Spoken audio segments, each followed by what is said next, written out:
Iran के Israel पर ताज़ा हमलों ने मज़ीद तबाही मचा दी। ईरान का अमेरिका और इसराइल पर 78वें मिज़ाइल लहर का आगाज़। तल अबीब समेत अमरीकी फ़ौजी अड्डे ईरान के निशाने पर। तल अबीब और अमरीकी फ़ौजी अड्डों पर मल्टी वॉर हेड मिज़ाइल दाग दिए। पासदारान इनकलाब का कहना है कि ऑपरेशन वादा सादिक 4 के तहत हमलों की नई लहर का आगाज़ कर दिया है। पासदारान इनकलाब के मुताबिक 78वीं लहर के दौरान ख़ित्ते में अमरीकी अहदाफ और इसराइल को निशाना बनाया।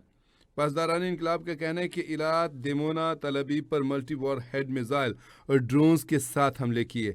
ईरानी पासदारान इनकलाब ने कहा कि कार्रवाइयों में अमाद और कदर मिज़ाइल इस्तेमाल किए गए। ईरानी पासदारान इनकलाब का कहना है कि ख़ित्ते में अमरीकी फ़ौजी अड्डों को भी निशाना बनाया गया है। अब तक पासदारान इनकलाब की ज़्यादातर जंगी यूनिट्स और बसीज फोर्सेस को मुकम्मल तौर पर मैदान में नहीं उतारा गया। ईरानी पासदारान इनकलाब का कहना है कि ज़रूरत पड़ने पर उन्हें भी जंग में शामिल किया जाएगा। ईरानी फ़ौज ने अमरीकी सदर को पैगाम दिया है कि ट्रंप आसमान की तरफ देखो, नया सरप्राइज़ आने वाला है। ईरानी फ़ौज ने अमरीकी सदर ट्रंप को पैगाम दिया है कि बहुत बड़े नताइज सामने आएंगे। ईरानी एहलकार फ़ौजी का कहना है कि सदर ट्रंप टेलीफोन और सोशल मीडिया पर अपना सर हटाएं उससे। ईरानी एहलकार ने कहा, ईरानी फ़ौजी ने कहा कि ट्रंप अपनी आँखों को आसमान और स्टॉक मार्केट और तेल की कीमतों पर मरकूज़ करें, उन्हें समझ आएगी कि हो क्या रहा है। 78वीं लहर का आगाज़ कर दिया गया हुआ है। ईरान के फ़ौजी एहलकार का कहना है कि ईरान बड़ा सरप्राइज़ देने वाला है। पासदारान इनकलाब के ख़त्मुल अंबिया ब्रिगेड के तर्जमान ने डोनाल्ड ट्रंप का जुमला तंज़न दोहरा दिया। तर्जमान पासदारान इनकलाब ने कहा, Trump you are fired, thank you for attention to this matter. Iran ने इसराइल पर ताज़ा हमलों में तबाही मचा दी है। ईरान का अमेरिका और इसराइल पर 78वें मिज़ाइल लहर का आगाज़। तल अबीब समेत अमरीकी फ़ौजी अड्डे ईरान के निशाने पर हैं। तल अबीब और अमरीकी फ़ौजी अड्डों पर मल्टी वॉर हेड मिज़ाइल दाग दिए। ऑपरेशन वादा सादिक 4 के तहत हमलों की नई लहर का आगाज़ कर दिया गया है। आपको बताएं कि इसमें इन कार्रवाइयों के दौरान अमाद और कदर मिज़ाइल भी इस्तेमाल किए गए हैं। इलाद, देमोना, तल अबीब पर मल्टी वॉर हेड मिज़ाइल और ड्रोन्स के ज़रिए हमला किया गया है। जबकि देमोना के बारे में कहा जाता है यहाँ पे इसराइल की एटमी तनसीबात भी मौजूद हो सकती हैं। ताहम जो इसराइल की तरफ से इतलात आ रही हैं वो कहा जा रहा है कि वहाँ पे फ़िज़ा में कोई ताबकारी असरात नहीं मिले हैं।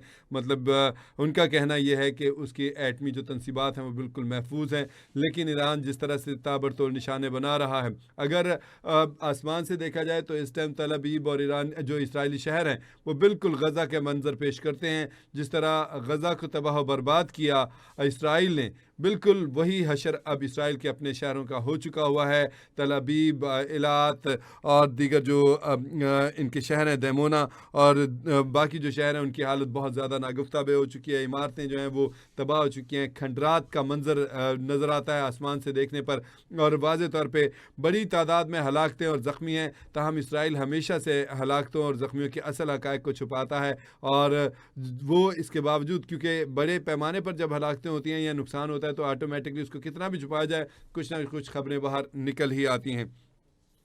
तो ऐसी ही सूरत हाल अब इसराइल की भी है। इसराइल में आपको बताएं कि ख़ास तौर पे जिस वक्त ईरान ने इलाद और देमोना को निशाना बनाया है तो उसके बाद जो है जो नेतन्याहू है वो ख़ुद दहल कर रह गया है। उसको अंदाज़ा नहीं था कि जो ईरान है इस पैमाने पर इस हद तक जो है वो हमले करेगा और हमलों की शिद्दत इतनी ज़्यादा होगी और आपको बताएं इतनी बड़ी तादाद में हलाकतें होंगी।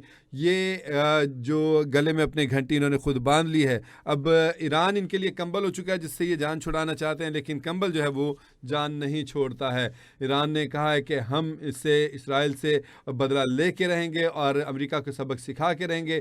तो वो अपने बयान के ऊपर कारबंद है और ताबड़तोड़ ऐसे हमले करता है और हर लहर उसकी जो आती है वो उसकी तरफ से एक नई लहर होती है। लेकिन इसराइल के लिए, अमेरिका के लिए तबाही की लहर जो है वो साबित होती है। पहले से ज़्यादा तबाही हर जो है हमले में हो जाती है वहाँ पे और अभी भी सूरत हाल ऐसी ही है।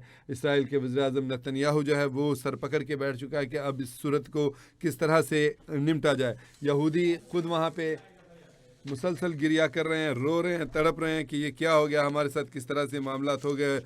ईरान जिससे ये तवक्को नहीं थी, इनका ख्याल था कि 2-3 दिन में जो है ईरान घुटने टेक देगा, ईरान जो है वो हथियार डाल देगा, वो अब बिल्कुल ही उलट साबित हुआ है। सारी सूरत हाल बिल्कुल अलग हो चुकी हुई है और अब जो है सूरत हाल ये है कि अमरीकी सदर डोनाल्ड ट्रंप की तरफ से मुख्तलिफ़ किस्म के बयानात सामने आते हैं। कभी कहा जाता है कि बातचीत हो गई है और एक हद तक मामला जो हैं वो बेहतर हो गए हैं, उम्मीद है इसी हफ्ते में मुज़ाकरात कंप्लीट हो जाएंगे। और फिर ये कहा जाता है, हालांकि ईरान की तरफ से इसकी तरदीद की जाती है, फिर उसके बाद ईरानी सदर की तरफ से ये भी कहा जाता है कि 5 दिन के लिए हमले रोक दिए हैं। तो हम आपको बताएं कि ईरान ने अमेरिका और इसराइल पर 78वीं लहर का आगाज़ कर दिया है।